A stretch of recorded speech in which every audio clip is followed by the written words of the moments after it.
Hi, Cash. Today you are working on session 2 of rounding, and I told you last week when I talked to you that I wanted to be able to help you a little bit with rounding, because even though it seems like you're doing okay with it, it can be kind of tricky.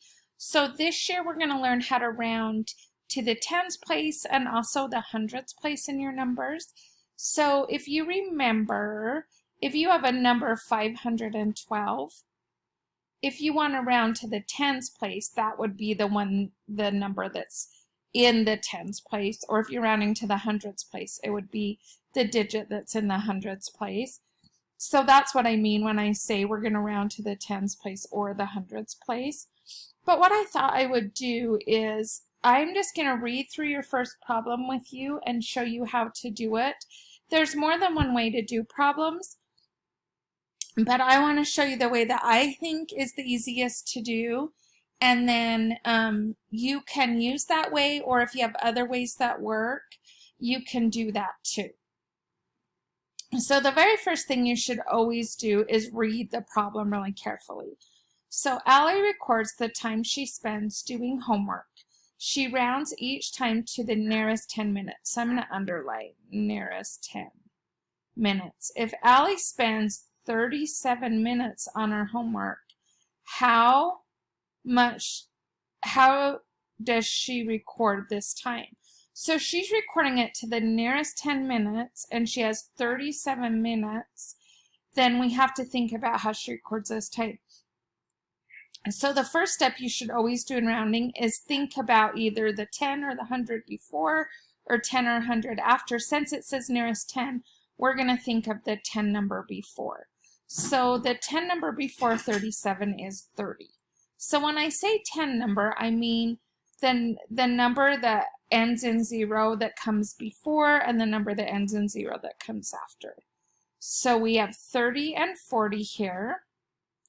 So we're going to draw a number line because we know that 30 comes before the number 37 and 40 comes after the number 37. And then I'm going to think about what number comes in the middle. So we know right in the middle of 30 and 40 is 35. So we find our benchmark numbers, which is the 10 or 100 before or after. So those are called benchmark numbers, and this is called our midpoint, the number in the middle. The reason the number in the middle is important is because if you are in between here, you're going to go down to this number. If you're at 35 or higher, you're going to go up to this number. And the way that I think about it is if there's a person swimming and he starts swimming at 30 and he gets to where he wants to swim, if he's in this area and he needs to go to the closest number, he's going to go back to 30. So 30 is going to be closest, he's going to go back to there. But if he gets to 35, he's already halfway there, he might as well swim the rest of the way. So I always think of 35, you go up, because you're already halfway there, you might as well go the rest of the way. So after you write your benchmarks and your midpoint, you mark where 37 would be. And 37 is going to fall about right there, in between 35 and 40. Well, since it's not here between the beginning parts, we know it's going to round to 40. So our answer would be 40. So it says, how does she record her time? Her time was that she spent 40 minutes on there. And you could rewrite that with the answer in words.